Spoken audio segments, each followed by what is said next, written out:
Langit Timur Tengah sekarang bukan tempat bagi bintang-bintang, tapi medan laga pesawat siluman, rudal balistik dan serangan drone bunuh diri. Israel muncul dengan operasi Rising Lion menghantam tempat-tempat strategis di Iran. Lalu, Iran membalas dengan sandi Operation True Promise 3 meluncurkan rudal-rudalnya. Dan untuk pertama kalinya, kita melihat sistem pertahanan Israel tidak bisa banyak bicara. Iran berduka, Israel berduka. Kita sedang menyaksikan kehancuran yang direncanakan. Tapi, ini belum selesai.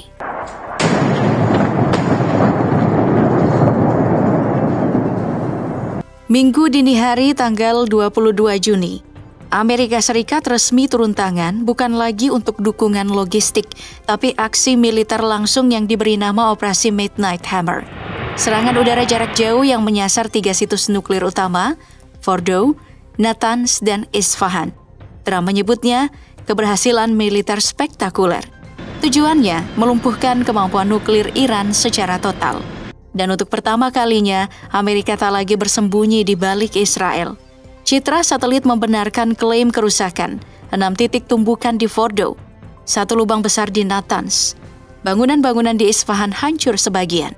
Iran menyebutnya agresi terbuka, tapi bagi Washington ini adalah pencegahan strategis. Sebuah sinyal bahwa Amerika siap bertarung langsung tanpa proksi dan tanpa basa-basi. Dan di saat itulah, perang regional resmi berubah jadi konflik global terbuka, karena serangan ini bukan akhir, melainkan awal dari respon yang mengguncang dunia.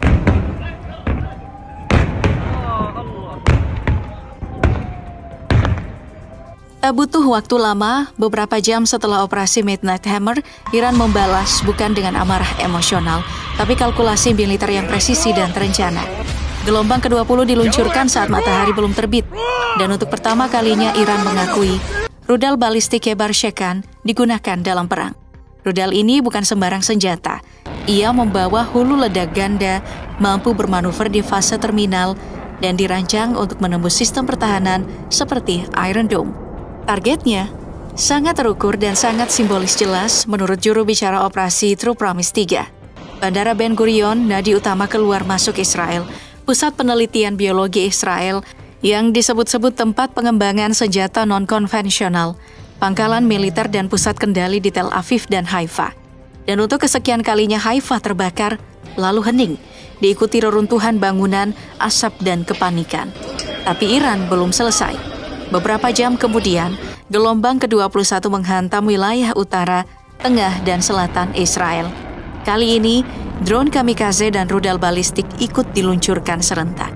Salah satu serangan menghantam pembangkit listrik di Ashkelon, menyebabkan gangguan listrik besar-besaran di sepanjang pesisir barat. Bagi Iran, ini bukan sekadar pembalasan, ini adalah deklarasi.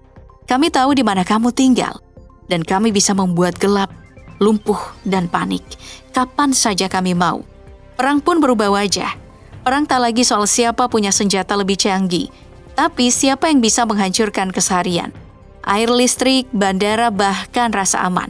Israel mulai merasakan ini bukan sekadar perang rudal, ini perang eksistensi.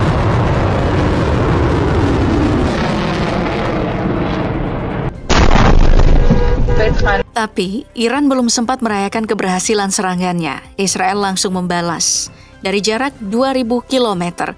Targetnya kompleks produksi mesin rudal IRGC di Shahrot. Fasilitas ini bukan target biasa. Disinilah Iran merancang produksi ribuan rudal permukaan ke permukaan untuk tahun-tahun ke depan.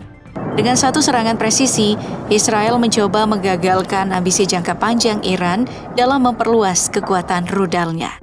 Tapi itu baru permulaan. Israel melanjutkan dengan serangan ke 6 bandara militer di Iran mulai dari barat, tengah, hingga timur. Landasan pacu pun dihancurkan. Hanggar bawah tanah dibom. Pesawat F-14, F-5, AH-1, dan tanker bahan bakar dihancurkan sebelum sempat mengudara. Ini bukan hanya soal menghancurkan jet. Ini strategi melumpuhkan kemampuan lepas landas militer Iran, memastikan mobilitas udaranya sejak dari pangkalannya sendiri.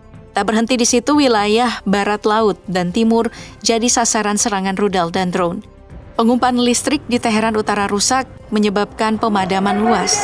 Gedung Federasi Bola Tangan hancur sebagian, bukan target militer tapi simbol. Kampus Syahid Beheshti dan 2 pangkalan militer di Karats dan Syar-e ikut digempur.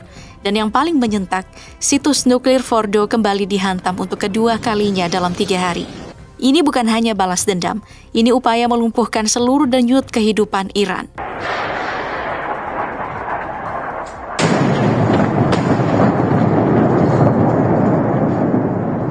Tapi yang paling memilukan, catatan korban terus bertambah. Di Iran, lebih dari 627 orang tewas dan 4.870 lainnya luka-luka. Kebanyakan di kota-kota yang jadi target utama serangan udara, Shahrod, Karats, Isfahan, dan Teheran. Rumah sakit kewalahan, jalanan pun penuh puing. Sementara di Israel tercatat 29 kematian dan lebih dari 3.200 luka-luka. Meskipun infrastruktur bertahan lebih baik, trauma kepanikan melanda seluruh negeri. Tapi yang paling tragis bukan jumlah korban, tapi bagaimana warga diposisikan sebagai alat. Di Israel, pemerintah melarang penerbangan sipil keluar masuk negeri, memaksa rakyat bertahan di zona perang. Beberapa laporan menyebut sekolah dan rumah ibadah dibiarkan terbuka untuk menyerap serangan rudal, menjadi tameng hidup demi menjaga fasilitas militer. Di Iran, ribuan orang meninggalkan kota besar, menyebar ke desa-desa dan pegunungan. Eksodus sunyi ini bukan evakuasi, ini adalah pelarian. Karena tak ada perlindungan dan tak ada jaminan hidup. Di balik semua itu, pertanyaan makin nyaring. Berapa banyak nyawa yang harus dikorbankan demi ego negara?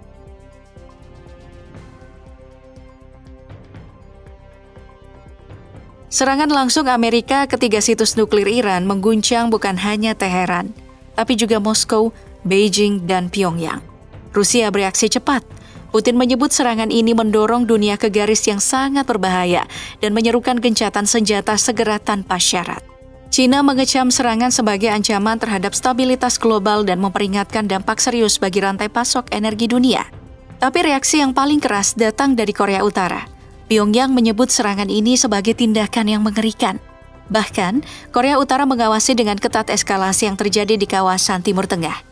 Ketiganya kini secara terbuka menyatakan bahwa Amerika telah melangkah terlalu jauh mengubah konflik regional menjadi medan gesekan antar blok global. Dan saat Barat mengirim rudal, Timur menggerakkan aliansinya. Panggung dunia pun bersiap menghadapi babak berikutnya yang lebih gelap dan lebih berbahaya.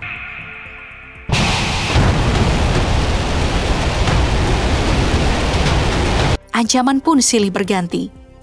Tapi di tengah intensitas yang terus memuncak, muncul kejutan setelah Iran meluncurkan rudal ke pangkalan militer Amerika Serikat di Qatar. Donald Trump tiba-tiba menyerukan perdamaian. Ia mengklaim bahwa gencatan senjata telah disepakati antara Iran dan Israel. Namun, kenyataan di lapangan berkata lain. Serangan masih terjadi. Rudal masih diluncurkan. Kota-kota masih bergetar. Di balik layar, Iran mengubah taktik, bukan lagi penyitaan kapal tanker seperti dulu, tapi kini gangguan GPS massal. Lebih dari 1.000 kapal per hari mengalami distorsi koordinat di sekitar Selat Hormuz, jalur utama ekspor minyak dunia. Skenario ini mirip dengan taktik Houthi di Laut Merah, taktik yang selama 1,5 tahun membuat repot Amerika dan sekutunya, dan kini akan ditiru penuh oleh Iran. Selat Hormuz mengangkut 20% dari total perdagangan minyak global. Jika jalur ini lumpuh, dunia akan merasakan dampaknya secara langsung. Harga minyak melonjak, pasokan tersendat, krisis ekonomi membayangi. Namun yang paling mengkhawatirkan, Iran resmi menangguhkan kerjasama dengan IAEA. Ini artinya tidak ada lagi inspeksi, laporan, atau pengawasan atas program nuklir Iran. Dunia kini buta. Apakah Iran sedang membangun bom nuklir? Berapa jauh progresnya? Di mana lokasi pengayaan terbarunya? Tanpa pengawasan IAEA, Iran bisa melaju dengan senyap. Dan jika itu terjadi, maka gencatan senjata ini bukan langkah menuju damai, tapi hanya jeda menuju rencana yang lebih besar.